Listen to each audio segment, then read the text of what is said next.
Musi river front development project ద్వారా ఈ కార్యక్రమం చేపడతాం.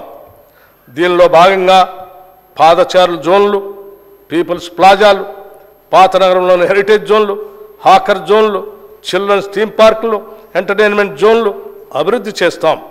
మూసీ నదిని, నదీ తీరాన్ని ఒక పర్యావరణ హిత పద్ధతిలో సమగ్ర ప్రణాళికతో అద్భుతంగా తీర్చిదిద్దుతాం.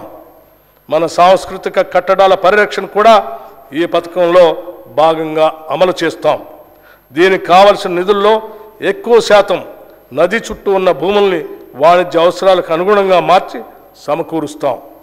భవిష్యత్తులో ఈ project Charminar, hitech city, Salarjung museum మరియు ఇతర పర్యాటక స్థలాలతో సమానంగా పోటీ పడుతుందనటంలో ఎటువంటి సందేహం లేదు. హైదరాబాద్ మెడలో అందమైన హారంలాగా మూసీ నదిని తీర్చిదిద్దుతాం. దీనికోసం 1000 కోట్ల రూపాయలు ఈ బడ్జెట్లో ప్రతిపాదిస్తున్నాం.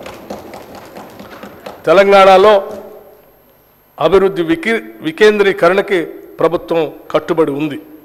హైదరాబాద్ కేంద్రంగా రాష్ట్రాన్ని 3 జోన్లుగా ప్రభుత్వం భావిస్తుంది. ఔటర్ రింగ్ రోడ్ లోపల ఉన్న హైదరాబాద్ నగరం పట్టణ ప్రాంతంగా, ఔటర్ రింగ్ రోడ్డు, ప్రతిపాదిత రీజనల్ రింగ్ రోడ్డు మధ్య ఉన్న ప్రాంతం పెరి అర్బన్ జోన్గా, ప్రతిపాదిత రీజనల్ రింగ్ రోడ్ ఆవల ఉన్న భాగాన్ని గ్రామీణ జోన్గా నిర్ధారించి దానికి తగ్గట్లుగా సిద్ధం చేయాలని ప్రభుత్వం ఆలోచిస్తుంది. రాష్ట్రంలోని అన్ని పుర ప్రాంతాలని సమగ్రంగా అభివృద్ధి చేసేందుకు పూర్తి స్థాయి ప్రణాళికలు కూడా సిద్ధం చేస్తున్నామని తెలియజేస్తున్నాం. రాష్ట్ర ఆర్థిక సిఫార్సుల మేరకు పట్టణ ప్రాంత అభివృద్ధికి నిధులు విడుదల చేస్తాం. ఈ బడ్జెట్లో పురపాలక శాఖకి 11,692 కోట్ల రూపాయలు ప్రతిపాదిస్తున్నాం. రైతు బాగుంటేనే ఊరు బాగుంటుంది. వ్యవసాయం లాభసాటిగా ఉంటేనే రాష్ట్రం యొక్క ఆర్థిక పరిస్థితి మెరుగుపడుతుంది.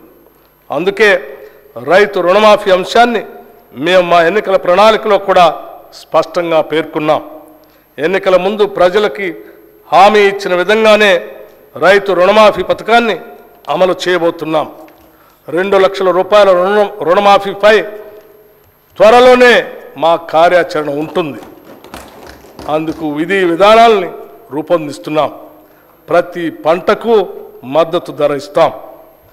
ఈ సందర్భంలో మేము రైతు బంధు పథకం గురించి ఒక విషయం ఈ గౌరవ సభ ముందు ఉంచదలుచుకున్నాం.